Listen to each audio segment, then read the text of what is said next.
I never made it, but I know what it takes. I'm motivated by a mix of emotion. Got my statement, and I'm reading it slow so I can understand it fully. A paz do Senhor Jesus, meus irmãos. Aqui quem está falando é Micael, da comunidade remanescente na cidade de Gravatá. Bem, vamos falar uma mensagem bastante interessante. Quero trazer uma mensagem de reflexão para os vossos corações. Bem, sabemos que a maior pregação de um cristão deveria ser o seu exemplo. Sabe, quando a gente fala ou quando a gente pronuncia palavras de ensinamento para uma pessoa, aquela palavra pode aos poucos ir moldando e transformando através do Espírito Santo das pessoas, mas se elas verem essa própria mensagem a qual pregamos sendo expostas em nossas vidas, vai gerar um impacto maior nelas. Então, quer uma pregação impactante?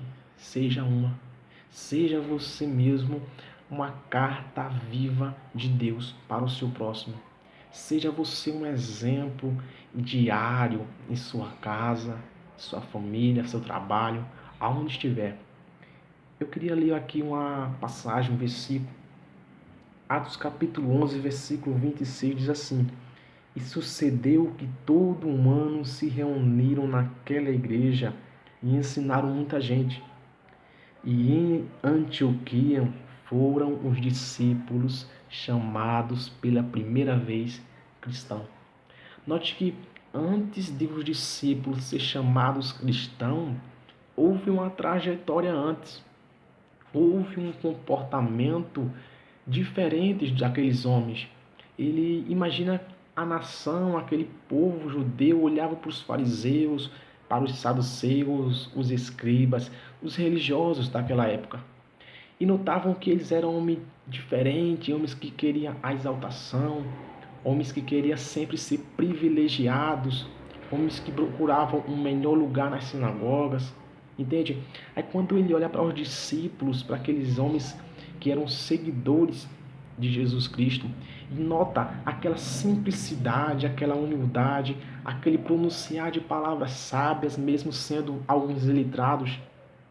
Então, quando ele olha aquele dali, ele sente algo diferente. Note que lá em Atos 3, lá em Atos 2, quando Pedro ele prega o evangelho, quando ele explica toda o plano de redenção, toda a história da Bíblia, quando ele prega a lei, quase 3.000 almas se convertem. Então, note a diferença entre um religioso e uma pessoa cristã.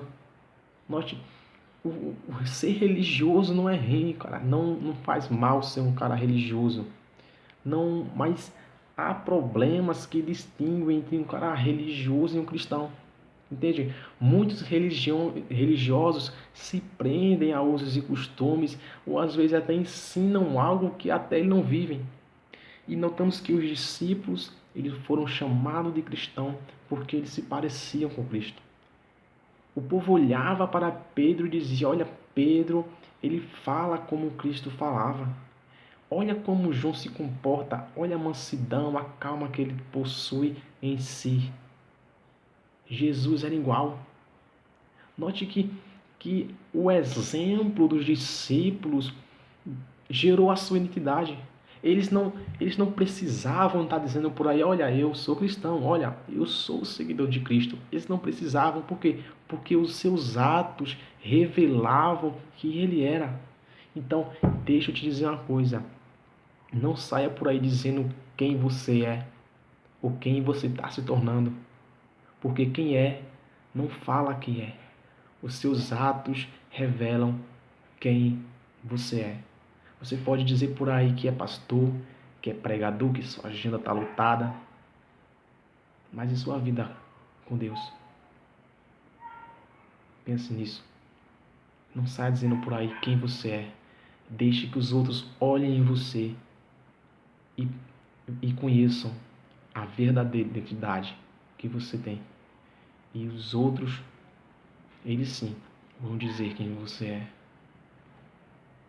Fico na paz de Deus, meu irmão.